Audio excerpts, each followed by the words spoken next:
Bonjour à tous et bienvenue pour cette démo en ligne Simango. N'hésitez pas à nous dire dans les commentaires si vous nous entendez bien. On vérifie que l'aspect technique marche bien. Je crois qu'on a pas mal de personnes connectées. Bonjour à tous. Est-ce que vous nous entendez bien? C'est parfait. Parfait. Eh bien, bonjour, bienvenue à tous. On va attendre quelques petites minutes le temps que tout le monde se connecte. Vous êtes très nombreux à vous être inscrits à cette démo en ligne pour notre nouveau scénario. On est très contents. Je suis accompagnée aujourd'hui d'Alexandre et Anita qui vous présenteront donc, cette nouvelle formation. En attendant, pour ceux qui sont habitués au webinaire Simango, je vous lance un petit sondage. Et puis, vous pouvez y répondre. Et n'hésitez pas à nous dire dans le chat aussi le nom de votre établissement, d'où vous venez. Moi, je répondrai à toutes vos questions pendant la démo. Et voilà. On va commencer dans quelques minutes. Vous êtes très nombreux. Bonjour à tous.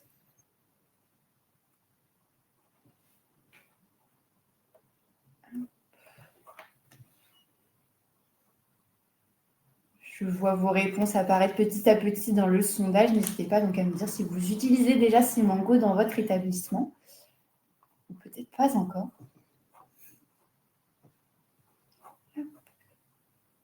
On a aussi des instituts qui sont présents. On va commencer dans 2 petites minutes, le temps que tout le monde se connecte.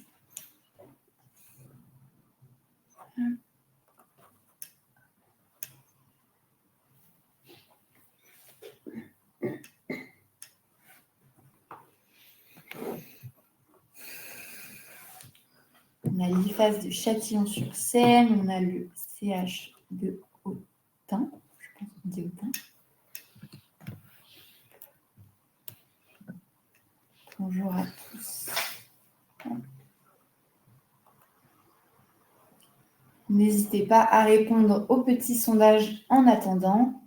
Encore une petite minute, le temps que tout le monde se connecte. Et ensuite, j'arrêterai de parler et je laisserai la parole à Alexandre et Anita, qui sont les vrais experts de cette démo, finalement. On a même la Guyane qui est présente.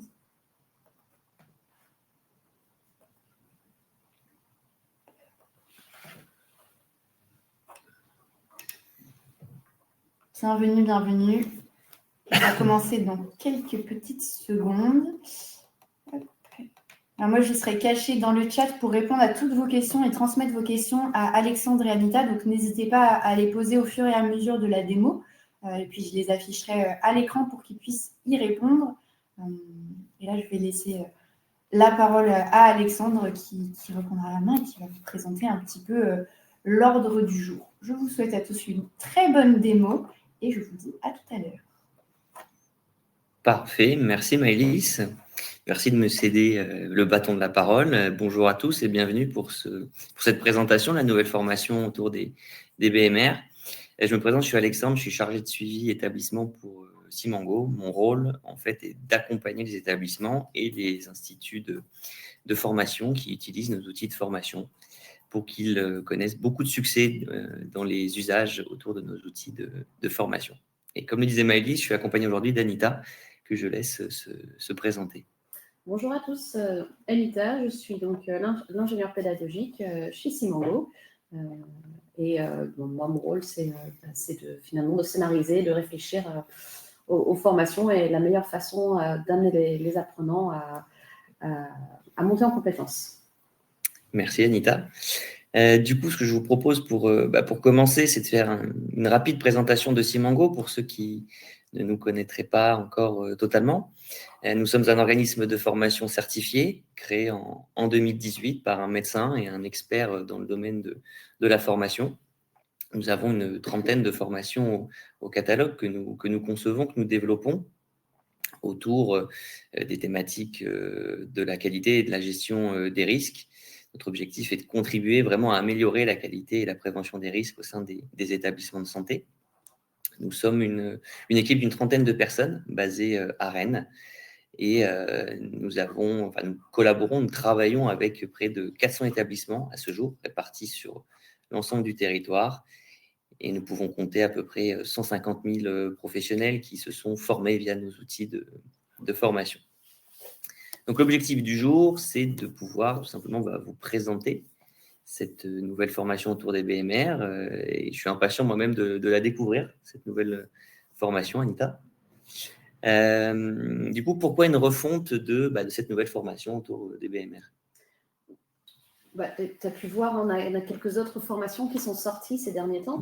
Donc, l'idée, c'est aussi de venir harmoniser finalement nos formations avec ce nouvel outil qui est vraiment sympa. Donc, d'amener toutes nos formations finalement à avoir une harmonisation qui permet à tout le monde de s'y retrouver déjà. Et puis, cette refonte aussi nous a permis d'insérer de nouveaux gameplays qu'on n'avait pas forcément avant, que l'outil ne nous permettait pas forcément d'avoir avant non plus. Donc, voilà pourquoi on a voulu vraiment harmoniser. Et en même temps, ça nous a aussi permis de vérifier que les recommandations étaient toujours à jour et de faire du lien avec les recommandations en cours dans les établissements. Donc, voilà. Ok. Et du coup, autour de quels critères de la HAS s'articule cette nouvelle formation? Celle-ci, elle a surtout travaillé, on s'est basé sur les critères 2.3.11, par exemple, sur les équipes maîtrisent le risque infectieux, donc en appliquant les précautions adéquates, donc standards et complémentaires, par exemple. Et aussi sur le 3.4.03, donc les connaissances et les compétences individuelles et collectives des équipes sont assurées, finalement. Et on s'est aussi basé un peu sur le critère 3.701. Et là, c'est vraiment autour de la gouvernance qui mobilise ces équipes dans la maîtrise des bonnes pratiques. Et on sait à quel point c'est primordial que les établissements mettent l'accent sur cette maîtrise de bonnes pratiques dans les établissements. Tout à fait. Et du coup, qu'est-ce qui change dans la forme pour cette refonte? Eh bien, une interface donc visuelle qui est plus optimisée en fait. Et c'est plus dynamique, plus fluide. On a une navigation améliorée finalement pour une meilleure expérience. Il y a aussi la caméra qui est différente, qui se place différemment, un nouvel angle de caméra. Le fait de pouvoir intégrer de nouveaux gameplays, ça permet aussi une autre réflexion et un autre engagement de la part des apprenants. Et donc, ça pousse à aller un peu plus loin et propose vraiment une approche interactive qui augmente l'engagement et la motivation des apprenants. Donc, c'est vraiment intéressant pour ça. Super. Et dans le fond, du coup, qu'est-ce qui évolue? Dans le fond, je dirais que du coup, c'est très différent. On n'est pas uniquement sur une chambre des erreurs. On a quelques erreurs, mais on a aussi d'autres gameplays qui sont intégrés. Et au niveau des erreurs, elles sont un peu différentes.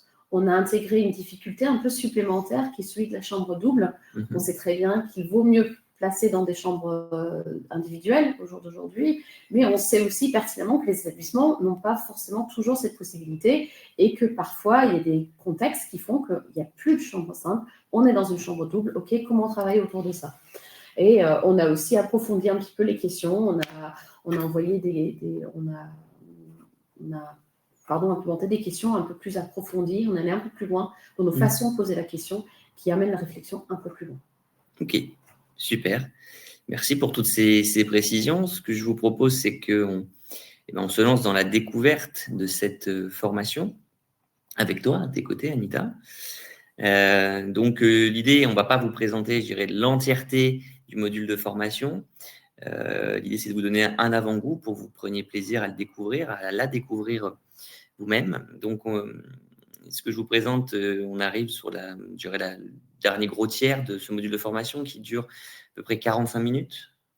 Anita, ça, entre 35 et 45 minutes. C'est ça. Donc, je pense que mon écran est partagé, oui, tout à fait.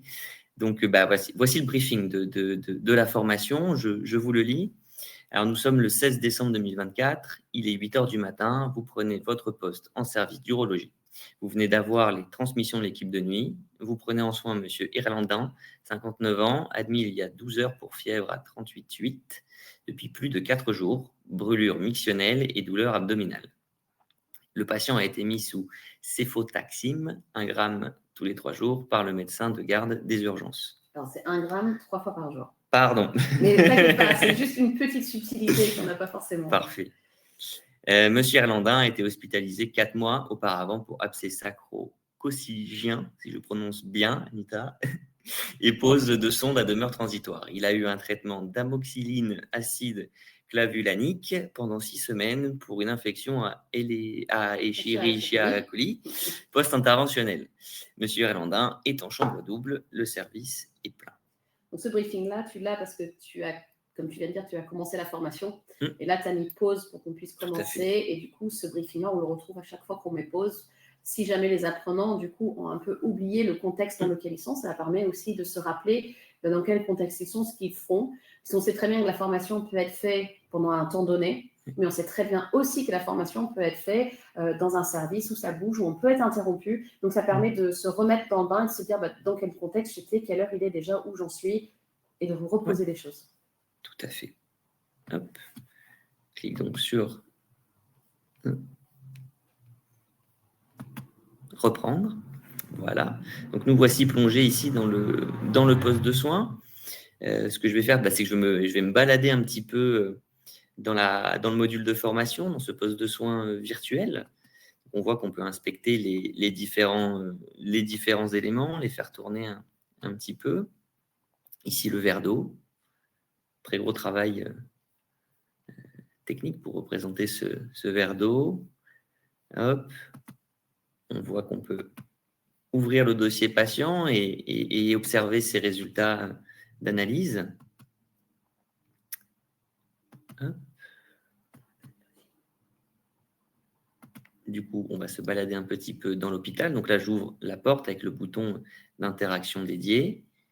On voit qu'on peut observer les petites affiches, vraiment comme dans un hôpital réel, un établissement de santé réel. Ces affiches ont été mises là en plus.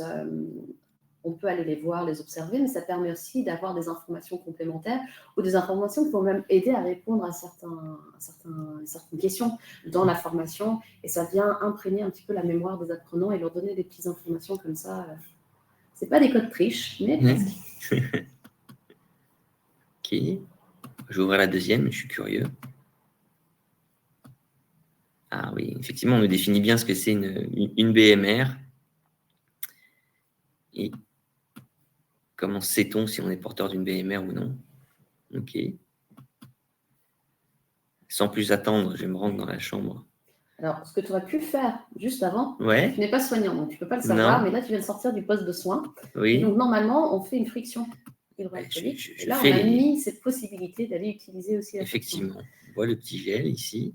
Donc, ce n'est pas considéré comme une erreur, mais on aurait pu le faire si on avait été sur... Je vais faire ma friction. Voilà. C'est un petit truc en plus, mais qui... Voilà. Ça marche. Alors, allons voir. J'imagine donc la chambre de Monsieur Erlandin.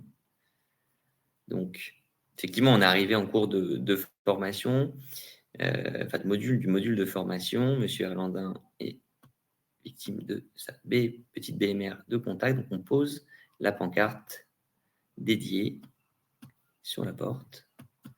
Petite séquence d'explication. En effet, lors d'une BMR, ce sont bien les précautions contact qui sont à appliquer en complément des précautions standards.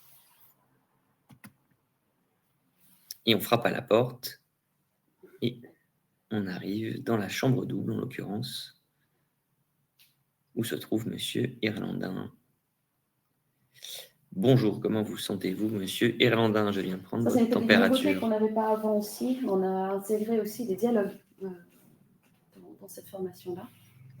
Donc, je te laisse continuer. Okay. Mais voilà, on a intégré des dialogues pour amener un peu plus d'immersion. Et comme tu vas le faire là, tu vas pouvoir choisir la réponse à donner à ton patient. Et donc, c'est une autre façon, en fait, d'amener une question, d'amener un quiz à l'apprenant et de l'impliquer un peu plus. Effectivement. Pourquoi on surveille autant ma température? Je ne me sens pas trop mal, dit Monsieur Erlandin. Alors là, comme ça, à la lecture rapide, je dirais que la température est un indicateur quand même important de l'état du patient, qui est un signe d'alerte, vraiment, sur le changement d'état. Je propose de valider ça.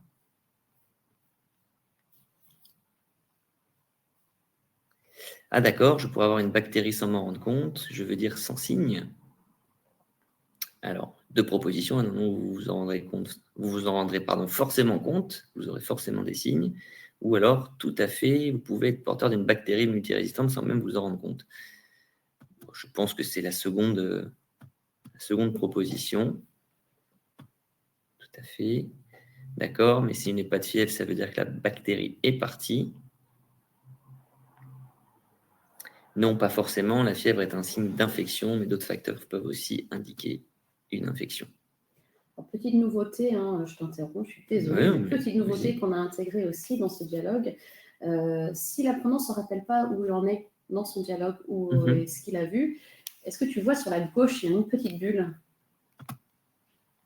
Tu retrouves là tout Bien. l'historique de ton dialogue. Comme on discute avec un patient, en plus, le patient ne peut pas nous dire si on a bon ou pas bon dans les réponses qu'on va fournir. Et donc, on voit dans l'historique les bonnes ou les mauvaises réponses qu'il y a pu avoir. Super. Aussi. Oui, puisqu'effectivement, je ne savais pas si je cliquais bien. Exactement. Donc, c'est vraiment pour mettre en avant ça avant l'explication. Super, ça. Hop. On va essayer de voir si j'ai bien répondu, du coup. Oui. Je comprends. Il faut donc surveiller plusieurs choses en même temps. Que surveillez-vous d'autre? La couleur de votre peau, vos fanères et votre taux de sucre, votre douleur et la couleur de vos urines, votre état de fatigue, votre douleur et vos apports hydriques, l'odeur de vos urines, votre douleur et vos pupilles. Bon, je dirais l'état de fatigue, déjà, et les apports hydriques. Est-ce que j'ai donné une bonne réponse? Ah, oui. Plutôt fier de moi. Bien, Alexandre. Parfait. Donc là, on voit la petite interaction où on prend la température. Monsieur Irlandin. J'ai combien en plutôt direct, monsieur Irlandin? 38,7. Je note dans votre dossier. Au niveau de la douleur, c'est comment? J'ai un peu moins mal. Je dirais que je suis à 6 sur 10. Ok, je le note et on réévaluera ce soir de nouveau. Donc là, si tu n'avais pas cliqué au fur et à mesure pour voir tes bonnes réponses, de toute façon, ça s'affiche à la fin. D'accord. Pour que l'apprenant puisse voir ses bonnes réponses. Il y a des explications en face. Donc, si jamais tu aurais eu une mauvaise réponse dans ton dialogue, l'explication s'affiche en face. Donc, tu peux faire cette comparaison et voir là où tu as mal répondu. Donc, toujours dans cette idée d'accompagner l'apprenant. Ok.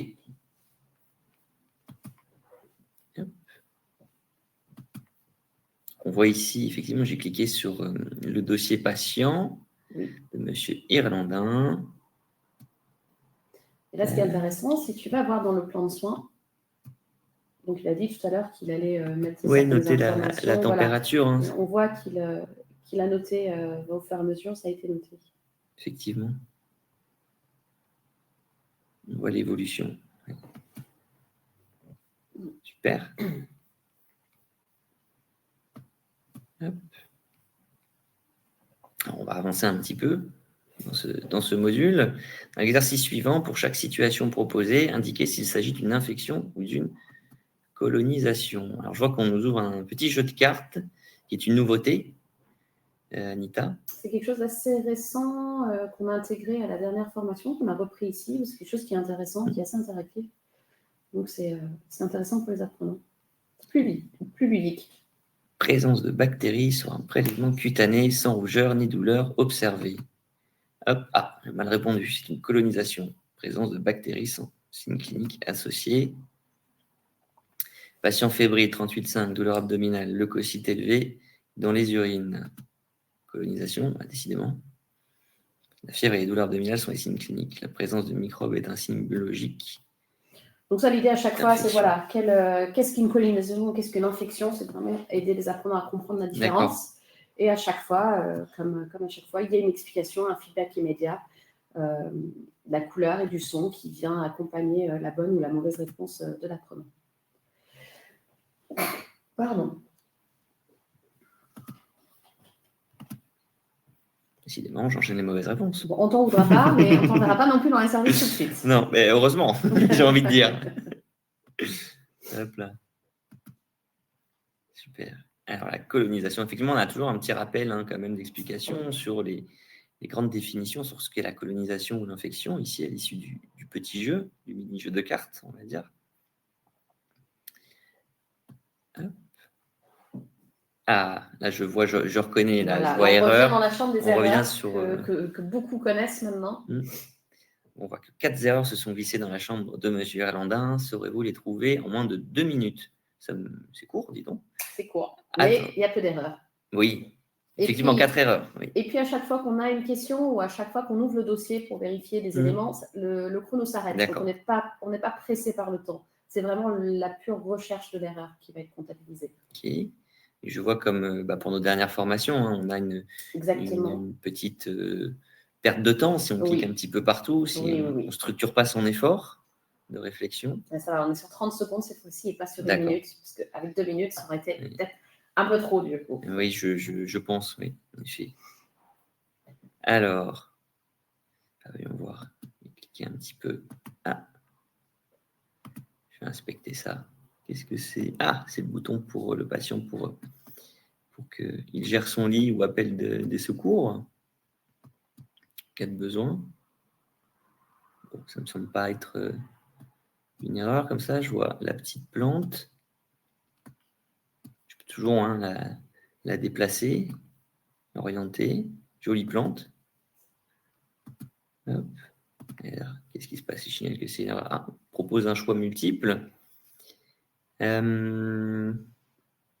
Bon, comme ça, je dirais que l'eau dans le pot, forcément source de bactéries. On dit bien s'il y a de l'eau, c'est qu'il y a de la vie. Donc, et puis peut-être le plastique, je ne suis pas trop sûr de moi. Voyons voir. Ah, une bonne réponse. Donc là, à chaque fois, comme d'habitude, on voit les bonnes réponses, on voit les mauvaises et une explication qui est fournie derrière. Super. Effectivement, j'ai mal répondu. Je crois que mon compteur temps, c'est... Non, si tu as mal répondu, le compteur temps ne va pas bouger. C'est vraiment si tu signales une erreur alors que ça n'en est pas une. D'accord. À partir du moment où tu donnes une mauvaise réponse, c'est juste signalé comme une mauvaise réponse. Il n'y a pas de... C'est pas punitif en fait, parce que c'est pas de dire à l'apprenant, bah voilà, tu vas être puni, tu as mal répondu. C'est pas du tout ça. C'est vraiment le côté répondre. On a tous en loisir de répondre. On peut faire des erreurs. Au contraire, c'est bénéfique de faire de l'erreur. Donc voilà, c'est juste purement de la recherche d'erreur qui est décomptée. Ok. Super. Je vais inspecter. Tiens, je vois que je peux inspecter visiblement le deuxième patient, si je puis dire. Donc, il a un masque. Je peux lui retirer son masque. D'accord. Je ne suis pas sûr. Du coup, dans le cas d'une BMR, on a besoin d'un masque. On va voir ce que... Ouais, voilà, le patient a besoin de masque car il ne présente pas de signe clinique respiratoire, selon moi. Oui. Gerlin ne présente aucun signe. Et effectivement, quand on donne aussi juste une bonne réponse, on a quand même l'explication. Super pour la démarche d'apprentissage. Complète. Bon. Non, très bien cette chambre double. C'est la première fois, en tout cas moi j'en constate une dans les. Oui, on n'avait jamais fait de chambre double encore chez Simongo. Les formations où je peux inspecter le rideau. Effectivement, ça va vite. Je vois le chrono qui tourne très très vite. On va voir, je vais signaler ça en erreur, mais j'en suis vraiment pas sûr et non. Et j'ai effectivement perdu les 30 secondes et malheureusement, j'ai pas trouvé toutes les erreurs dans le temps imparti. On va effectivement pas m'envoyer tout de suite dans les établissements de santé. Ok. Alors, excusez-moi, mais pourquoi toutes ces précautions? C'est parce qu'on doit se protéger contre les bactéries résistantes, surtout pour les plus communes. J'utilise un moyen mémotechnique pour m'en rappeler. Arme contre lequel il faut s'armer avec un masque. L'abri contre lequel on doit aussi se protéger, un peu comme si on voulait rester à l'abri des infections. Effectivement. Et pour les BLSE, on reste aussi très vigilant pour éviter qu'ils ne blessent avec des résistances difficiles à gérer. Effectivement, pratique comme moyen de mémotechnique. Et le patient est d'accord avec moi d'ailleurs. Super votre moyen mémotechnique pour retenir tout ça et merci pour ces précisions. L'idée, c'était vraiment de donner un jeu de mots aux apprenants éventuellement parce que c'est assez compliqué à retenir tous ces noms de bactéries, etc., de ce qui peut exister. L'idée, c'est de donner un petit truc mémotechnique qui peut servir et se dire, bah tiens, c'est pas bête, ça, je vais m'en resservir ou je vais essayer de le retenir pour après. Et on voit que le docteur arrive. Ah, docteur, vous avez vu monsieur Irlandin, sa température est toujours élevée. Mince, regardez si l'antibiogramme est arrivé. J'arrive. Alors, on va être de retour dans le petit poste de soins. Je vais essayer de regarder s'il n'y a pas d'autres interactions possibles dans le couloir, mais on les a. Je te laisse avancer. Je vois juste qu'il y a une question, Alexandre. Ouais. Donc, cette formation répond à des critères de certification. Donc, oui, c'est ce qu'on disait tout à l'heure. Il répond à plusieurs critères de certification HAS, comme on le disait, sur la maîtrise du risque infectieux, sur les connaissances et les compétences individuelles et collectives qui sont assurées, et sur la gouvernance qui mobilise ces équipes dans la maîtrise des bonnes pratiques. Donc, oui, on vient répondre aussi à des critères de certification avec cette formation. Hop. Pour l'instant, moi, j'ai accédé au dossier patient et j'ai rouvert l'antibiogramme. Ah oui. Et on voit effectivement, il y a la liste des antibiotiques, s'ils étaient résistants ou pas à l'infection. Alors, Marco, le patient est actuellement sous céfotaxime. Quel sigle voyez-vous en face de cet antibiotique? Alors, j'ai vu brièvement, je crois avoir vu la lettre R pour résistance. Oui, c'est bien R. Et effectivement, toujours ma petite bulle. Oui, j'ai bien répondu. Là, c'est vrai que c'est un peu différent parce que le médecin va venir répondre en même temps. Le médecin va te faire un feedback en direct. Mais on a quand même mis cette historique avec, on visualise les bonnes réponses. Mais le médecin, il peut venir compléter. Si jamais la réponse n'est pas bonne, il vient compléter en disant que ce n'est pas la bonne réponse et donner une explication supplémentaire. Chose qu'on ne pouvait pas faire avec le patient parce que le patient n'est pas censé avoir toutes les connaissances. Là, le médecin, il pouvait te répondre. On a quand même mis l'historique, bien sûr, pour toujours rappeler à chaque fois et pour avoir un appui visuel. Mais voilà, le médecin, il vient compléter et vient te répondre justement. Effectivement, c'est ce que je vois tout à fait. R signifie résistant. Une bactérie est catégorisée R lorsqu'il y a une forte probabilité d'échec thérapeutique, même en cas de forte exposition de la bactérie à l'antibiotique. Et les autres signes veulent dire, oui, effectivement, il nous apporte, il nous définit complètement les termes et leur signification. Sensible, c'est lorsqu'il y a une probabilité élevée de succès thérapeutique avec un antibiotique. SFP pour sensible à forte posologie. C'est lorsqu'il y a de bonnes chances que le traitement soit efficace.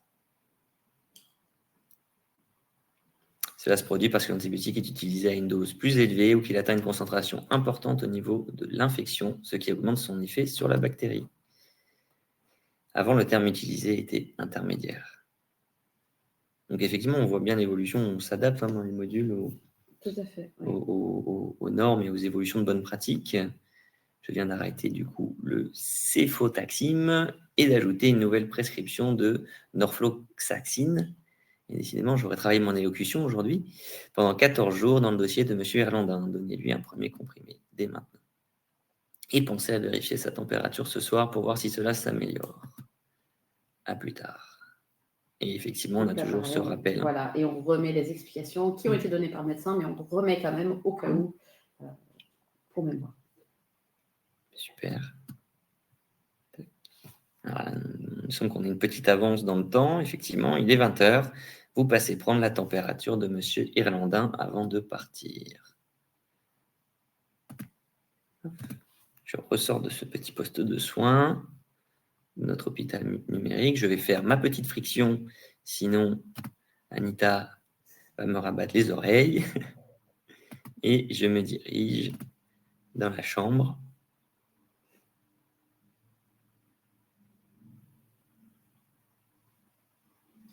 Je refais une friction. Je suis maniaque. Bonsoir, monsieur Irlandin. Je viens prendre votre température avant de rentrer chez moi. Ok, très bien.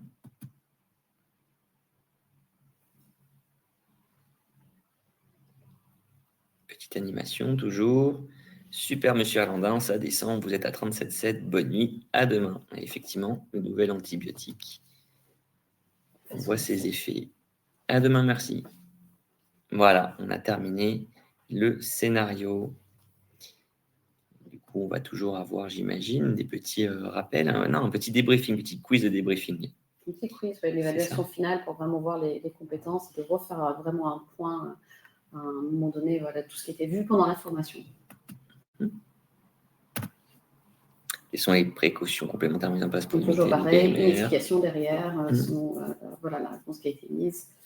Et voilà, on rebalaye un petit peu tout ce qui a été vu pendant la formation. Effectivement, quelles peuvent être les conséquences d'une infection par BMR.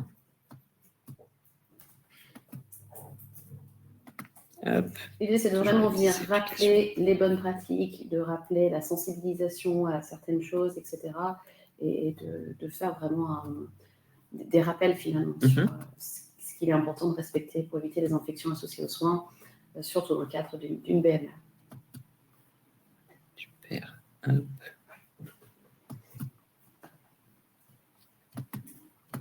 Là, j'ai mal répondu. J'ai toujours ma petite explication, effectivement, qui décrit bien les choses. Je vois qu'on a une question. Donc, est-ce que la formation est adaptée aux instituts de formation? Totalement. Totalement. En plus, on a Héloïse qui disait tout à l'heure qu'en IFAS, on parle en module et en bloc. Et en effet, c'est le module 8, bloc 4. On le précise d'ailleurs dans nos fiches pédagogiques. C'est tout à fait un format et une formation adaptée aux instituts. C'est quelque chose qui est vu et étudié en institut. Donc, c'est tout à fait adapté. Je vois qu'on a fini la formation. On va peut-être passer du coup, effectivement, à un temps de questions. Questionnaire de satisfaction comme après chaque formation. Et puis, une fois passé ça, on retrouve vraiment la correction finale où on revient sur chaque question qui a été posée. On remet une correction pour pouvoir lire à tête reposée si besoin ou se faire un rappel vraiment sur la formation. On a le score total qui s'affiche, le temps total qui a été fait. Et donc, voilà, là, ça permet aussi à l'apprenant de se situer, de savoir à peu près comment il a pu réussir cette formation, avec toujours le choix de pouvoir le refaire autant de fois qu'il veut pour améliorer ce score si besoin, ou pour revoir des éléments qu'il n'a pas bien compris. On voit que j'ai été approuvé. Oui. Peut-être pouvoir aller finalement dans les établissements de santé, Anita. Bon, on va quand même attendre un petit peu. Ah mince. Et effectivement, là, on a on notre retrouve rappel vraiment correctif. chaque question, le nombre de points, on retrouve le détail. Et voilà. Et après ça, tu as aussi accès aux sources. Aux sources, voilà, livres pédagogiques et aux sources qui ont pu être utilisées pour faire la formation. Et pour aller plus loin, si tu veux aller plus loin, tu pourras aller plus loin, Alexandre. Oui, non, mais j'irai pour améliorer mon score quand je referai la formation. Et tu pourras vraiment aller plus loin pour découvrir d'autres choses, parce qu'évidemment, dans une formation d'une demi-heure, on ne peut pas tout mettre. Je comprends. Je quitte la formation et je vais pouvoir quitter l'application, effectivement. On va pouvoir laisser la main, je pense, à Maëlys. Maëlys, j'imagine qu'on a plein de questions dans le chat. Je pense que j'ai répondu au fur et à mesure, surtout. Donc, ça a permis de répondre au fur et à mesure aux questions qui pouvaient arriver. Merci, Anita, en tout cas, pour cette présentation. Merci à toi de l'avoir descriptif. J'espère que ça aura plu à nos viewers. Pour cette présentation de cette nouvelle formation autour de la BMR qui s'inscrit dans le prolongement de toutes les dernières sorties de nos nouvelles formations. On a eu effectivement depuis l'été dernier les nouvelles formations autour de la bientraitance, autour de l'identito-vigilance, le challenge chambre des erreurs, autour des thématiques d'hygiène, de bientraitance et d'identito également. Donc voilà, Simango va vraiment s'inscrire dans cette dynamique-là autour des formations que l'on revoit, que l'on refond pour l'année 2025 avec un gros travail de nos équipes pédagogiques représentées par Anita aujourd'hui et nos équipes production. Donc plein de nouveautés à venir pour 2025. Alors, je vois qu'éventuellement il y a des questions. Est-ce que cette formation est disponible sur PC? Oui, elle est disponible sur PC. Il n'y a pas de casque pour cette formation-là. Donc oui, elle est disponible sur tous les PC. Que vous soyez sur Mac ou sur Windows, elle est disponible.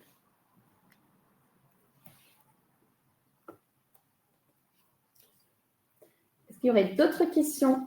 Je ne sais pas si on m'entend bien d'ailleurs, parce que du coup, voilà. Mais si jamais il y a d'autres questions... Justine, merci, encore une belle nouveauté. Merci Justine. On essaye de faire de notre mieux pour toujours permettre aux apprenants d'être engagés et investis dans leur formation. Donc, c'est un plaisir. Est-ce que vous avez d'autres questions? N'hésitez pas surtout. N'hésitez pas, on est là pour y répondre. Tout à fait.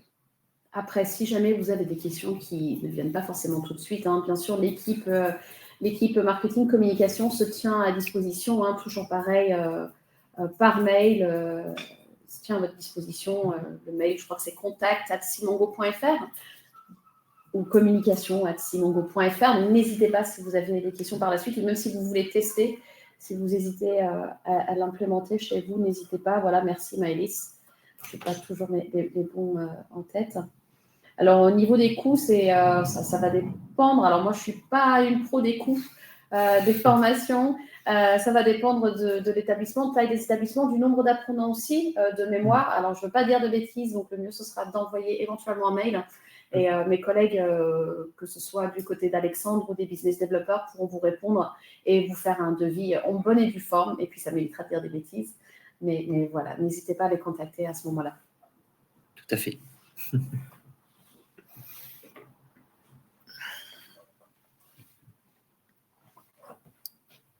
Est-ce qu'il y a d'autres questions, mesdames, messieurs?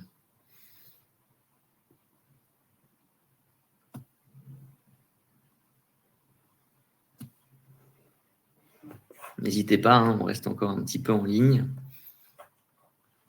On a tenu les temps. Oui. Il reste quelques minutes.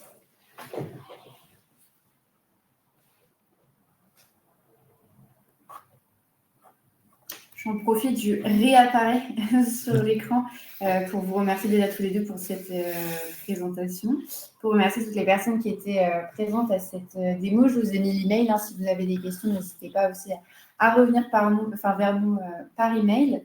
Et puis n'hésitez pas aussi à nous faire des retours, hein, sur ce que vous pensez sur ce nouveau format de formation, sur les nouveaux designs, hein, comme Anita et Alexandre l'ont dit, hein, il y a eu un gros travail dessus qui est fait par les équipes et on est très fiers de ce nouvel environnement, de cette nouvelle approche, etc. Donc n'hésitez pas aussi à nous faire vos retours. S'il n'y a pas de questions, je pense qu'on peut libérer tout le monde et aller manger, si ça vous va. Évidemment, moi, je répondrai aux questions par email s'il y en a et je les transférerai aux bonnes personnes de Simongo. Je vous souhaite en tout cas un très bon appétit. De belles fêtes de fin d'année, si on ne se recroise pas d'ici là. J'ai mis le pull, ça y est, C'est vrai. Je commence à être prête, ça y est. Pas, mais c'est la journée pull de Noël. C'est ça, chez Simongo. Et puis, merci à tous en tout cas pour votre présence et pour votre confiance cette année et les années précédentes et les années à venir aussi. Merci beaucoup. Merci à tous. Bonne journée. Au revoir. Au revoir.